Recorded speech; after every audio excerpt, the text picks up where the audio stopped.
नमस्कार मित्रांनो, कशा आहात सगळे? मी प्रजेश पार्टे तुमचं स्वागत करतो आपल्या एका नवीन व्हिडिओमध्ये। मित्रांनो, आज आपण चाललोय पावागडला, जिथे 1000 वर्षाहून जुनं असं महाकाली मातेचं मंदिर। मित्रांनो, पावागड गुजरात राज्यातील पंचमहाल जिल्ह्यात येतं आणि मी आता आहे सुरतला आणि सुरतवरून आपण जाणार आहोत वडोदरा। मित्रांनो, वडोदराच्या पुढेच 46 किलोमीटर अंतरावर हे पावागड आहे। आता मी सुरत स्टेशन जवळ, इथून आपल्याला 5:30 वाजता ट्रेन भेटणार आहे आणि ती आपल्याला 8:30च्या आसपास वडोदऱ्याला पोहोचवणार। मित्रांनो, वडोदऱ्याला पोहोचल्यावर आपल्याला इथून बस पकडायची आहे। हे समोर तुम्हाला दिसतंय ना, ते वडोदरा बस स्टँड आणि इथूनच आपल्याला जायचं आहे पावागडला। मित्रांनो, वाटत नाही ना की बस स्टँड असेल, एवढं जबरदस्त बनवलं आहे ना। आतमध्ये मॉल टाईप आहे आणि त्याच्या आतमध्ये बस वगैरे लागतात। मित्रांनो, 46 किलोमीटरचं अंतर आहे, म्हणजे 29 मैलचं, आणि इथून आपल्याला 17 नंबरची बस पकडून जायचं आहे पावागड। 1 तासाचं अंतर आहे। तुम्हाला देशातून कुठूनही यायला झालं तरी तुम्हाला वडोदऱ्यालाच यावं लागणार ट्रेनने, आणि तिथून मग बस भेटतात डायरेक्ट पावागडच्या 17 नंबर प्लॅटफॉर्मवरती बस लागतात, ते तुम्हाला डायरेक्ट पावागडला घेऊन जाऊ शकतात। 1 तासाचंच अंतर आहे। पावागडपासून जे महाकाली मातेचं मंदिर आहे ते फक्त 5 किलोमीटरचं अंतर आहे। आता आपण आहोत पावागड बस स्टँड जवळ, आणि जे वरती तुम्हाला डोंगरावर जो टोक दिसतोय ना, तो आहे महाकाली मातेचं मंदिर। मित्रांनो, इथून बससुद्धा जाते आणि टॅक्सीसुद्धा जाते। टॅक्सीमध्ये तुम्हाला 30 रुपयात डायरेक्ट पावागडच्या ज्या पायऱ्या चालू होतात महाकाली मातेच्या मंदिराच्या तिथपर्यंत 30 रुपयात घेऊन जाते, आणि बससुद्धा तिथपर्यंत जाते। ही बघा, ही व्हाईट कलरची बस दिसते ना, ती तुम्हाला 10 रुपयात तिथपर्यंत घेऊन जाते। ते तुम्ही ठरवायचं आता कशाने तुम्हाला जायचं ते। कंटिन्यू बस चालू असतात, म्हणजे इकडून एक जाते तिकडून एक येते, असं म्हणजे सतत बस चालू असतात। आणि हे बघा, इथून सुद्धा हे बस स्टँडच्या बाहेरचं थोडंसं अर्धा किलोमीटर अंतरावर ह्या ट्रॅक्स क्लुझर ज्या गाड्या आहेत ना फोर्सवाल्यांच्या, त्या सुटतात। हे बघा, सर्व त्याच गाड्या तुम्हाला बघायला भेटतील, कुठल्याही दुसरी गाडी तुम्हाला बघायला भेटणार नाही। हे पावागडचं गेट आहे मंदिराचं। हे बघा, ह्या ज्या गाड्या आहेत ना फोर्सवाल्यांच्या, त्या डायरेक्ट तुम्हाला 30 रुपयात घेऊन जातील। गाडी भरली की लगेच चालूच असतं। चला मित्रांनो, आपण जाणार आहोत बसने। मित्रांनो, 5-5, 10-10 मिनिटांनी बस कंटिन्यू इथून चालू आहे पावागड टू माची, म्हणजेच जे मंदिर आहे ना तिथपर्यंत जाण्यासाठी कंटिन्यू बस चालू आहेत। तरीसुद्धा बघा, एक सीटसुद्धा तुम्हाला खाली बघायला भेटणार नाही। आणि बस ती बस आणि वरून ज्या फोर्सच्या ह्या टॅक्सी चालू आहेत ना, त्यासुद्धा फुल भरून जातात, कारण की इथे येणारी लोक आहेत ना कुठलाही वार बघून येत नाहीत। कोणत्याही दिवशी इथं लोक तुम्हाला बघायला भेटतील, एवढी फुल गर्दी असते। हे बघा, पार्किंगमध्ये सुद्धा तुम्हाला थोडीशी सुद्धा जागा बघायला भेटणार नाही। बघा, फुल एकदम फुल। आणि ही जी लाईन दिसते ना समोर, ती रोपवेची आहे। पार्किंगपासून जी लाईन चालू झाली ते रोपवेचं जे तिकीट घर आहे ना तिथपर्यंत। हे बघा, आपण जाणार आहोत चालत, त्यामुळे आपण या लाईनमध्ये उभे राहणार नाहीत। येताना बघू, जर चान्स भेटला तर येताना आपण रोपवेने यायचा प्रयत्न करू, पण आपण आता जाणार आहोत चालत, आणि इथून पायऱ्या चालू होतात। मित्रांनो, 2205 पायऱ्या आहेत आणि त्या आपण आता चढणार आहोत। ते बघा, इथून पार्किंगपासून ज्या पायऱ्या चालू होतात ते डायरेक्ट मंदिराच्या पायरीपर्यंत 2205 पायऱ्या आहेत। हे बघा, इथे वरती आपल्याला आता जायचं आहे। पहिले थोडासा नाश्ता करू, कारण की सकाळी 5 वाजता मी निघाला आहे, त्यामुळे भूक लागली भरपूर। आणि मी खाणार आहे आता खमण। इथलं फेमस असं खमण असतं, गुजरातमध्ये खमण ढोकला खूप फेमस आहे। बघा, थोडासा खमण खाऊन आपण पण जाणार आहोत मंदिराकडे। मित्रांनो, हे समोर दिसतंय ते उडण खटोला, म्हणजेच रोपवेचं नाव आहे ते, आणि इथून ज्या लिफ्ट जातात त्या वरती गडापर्यंत, सॉरी मंदिरापर्यंत। 120 रुपयाच्या आसपास पर पर्सन तिकीट आहे, आणि याच्यामध्ये एका वेळी 6 लोक जातात, असं हे बनवलं। हे बघा, ही लाईन वरती जायची, आणि जी समोरून तुम्हाला दिसते ना येलोवाली, ती लाईन खालती यायची। मित्रांनो, वरती जात असताना एक मस्तपैकी एक छोटीशी शाळा बघायला भेटली, जी प्राथमिक शाळा आहे सरकारी। हे बघा,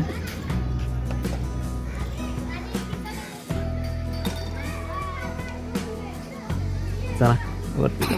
मित्रांनो, पावागडची उंची जे समुद्र सपाटीपासून 800 मीटर, 850 मीटरच्या आसपास आहे, आणि हे ठिकाण वडोदऱ्यापासून मी मगाशी बोललोच तुम्हाला की 46 किलोमीटरच्या आसपास आहे। आणि हे जे तुम्हाला बघायला भेटते ना, ते आहे पावागडची तटबंदी, आणि त्याच्या तटबंदीचा हा दरवाजा। मित्रांनो, पावागड तीर्थधामसाठी गुजरात सरकारने 2022 मध्ये 121 कोटीचा निधी मंजूर करण्यात आला आणि त्याच्यानंतर याचं पुनर्वसन करण्यात आलं होतं। इथे रिबिन्स बांधलेत, तुमची जी इच्छा आहे ती पूर्ण व्हावी म्हणून। मित्रांनो, 1200 पायऱ्या पूर्ण झाल्यानंतर इथे थोडीशी सपाटी लागली। हे बघा, इथे थोडं पायऱ्या बघायला भेटत नाहीत। अजून आपल्याला 800 पायऱ्या चढायच्या आहेत। चला, आता आपण आलोय तिसऱ्या दरवाजाकडे। असे 3-4 दरवाजे आपल्याला बघायला भेटतील जे तटबंदीचे आहेत आणि इथपर्यंत पायऱ्या झालेत 1723। मित्रांनो, 1723 पायऱ्या मी नॉनस्टॉप आलोय, कुठेही न थांबता, आणि पूर्ण येईपर्यंत आपल्याला गारवा बघायला भेटतो आणि जरासं सुद्धा थकवा लागत नाही, एवढं जबरदस्त हे ठिकाण आहे। आणि पूर्ण जिथून पायऱ्या चालू झालेत ना तिथून वरपर्यंत येईपर्यंत ही अशी छोटी छोटी दुकानं बघायला भेटतात आणि त्यांनी बांधलेलं जे कापड आहे ना ते सावलीचं काम एकदम जबरदस्तपणे चोख पाडतं। मित्रांनो, आत्ता आपण आलो आहे वरच्या बाजूला जिथे रोपवेचा एंड होतो।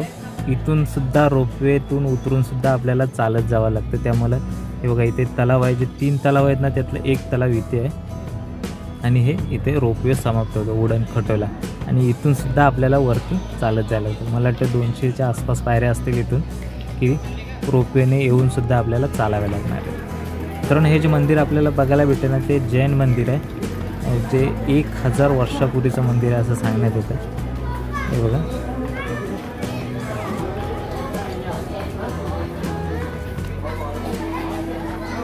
चला पुढे जाऊ। मित्रांनो, जवळच आलो आपण मंदिराच्या, अजून थोडंसं चढायचं आहे पुढे। आणि बघा, इथे आपण हार वगैरे घेऊन किंवा नारळ वगैरे काय तुम्हाला देवासाठी जे द्यायचं असेल ते इथे तुम्ही घेऊन वरती जाऊ शकता। हे बघा, इथून आता थोडंसंच राहिलं आहे। ह्या जुन्या पायऱ्या होत्या पूर्वी वापरण्यात येणाऱ्या, आणि ह्या आता ही लोक उतरतात ना ते आता नवीन बनवण्यात आले। खालीसुद्धा तुम्ही चप्पल वगैरे काढून जाऊ शकता आणि वरतीसुद्धा आहे। हे बघा, इथे राईट साईडला तुम्हाला दिसतं ना मध्यभागी, तिथे सुद्धा आपण चप्पल काढून वरती जाऊ शकतो। आता आपण मंदिराच्या गेटवरच आहोत, जे मुख्य गेट आहे ना मंदिराचं तिथे।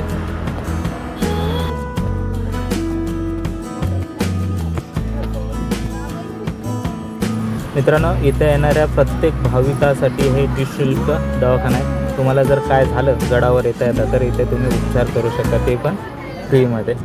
चला आता पुढे जाऊ। एकच आता ह्याच्या समोर तुम्हाला पायऱ्या दिसत ना तेवढ्याच पायऱ्या बाकी आहेत आणि आपण मग जाणार आहोत पावागड मंदिराच्या समोरच। हे बघा, एवढं उंचावर आहे ना हे बघा। आणि हे जे तुम्हाला दिसतं ना हा 3रा तलाव, मी तुम्हाला मगाशी बोललो होतं 3 तलाव आहेत, त्यातला हा 3रा तलाव। हे बघा, एक आहे रोपवेच्या एंडजवळ, दुसरा आहे जैन मंदिराच्या बाजूला आणि 3रा हा तुम्हाला दिसतोय तो त्याच्याच बाजूला दिसतोय। आता आपण आलो आहे 2200 पायऱ्या चढून, म्हणजे शेवटची पायरी आहे 2205, आणि इथूनच समोर आपल्याला मंदिर दिसणार आहे।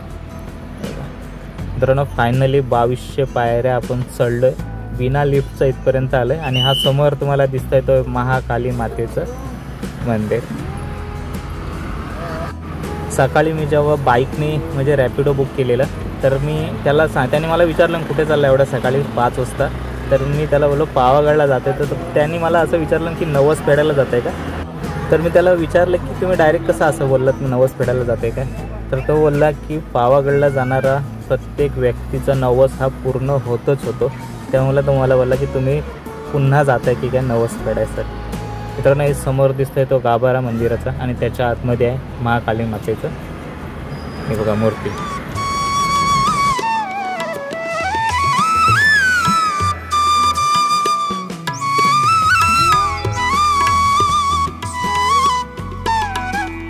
मित्रांनो, आता आपलं महाकाली मातेचं दर्शन घेऊन झालं आहे। मी आहे आता मंदिराच्या मागच्या बाजूला।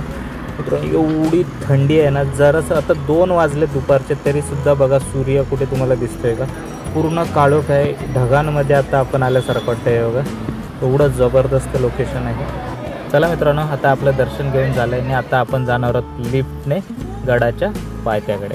120 रुपये तिकीट आहे। वरती येतेवेळी मी तुम्हाला दाखवलं होतं की एवढी गर्दी होती ना वरती यायला, त्यामुळे मी तुम्हाला मग त्यावेळी बोललो होतं की आपण वरून यायला जमलं ना तर आपण लिफ्टने नक्कीच येऊ.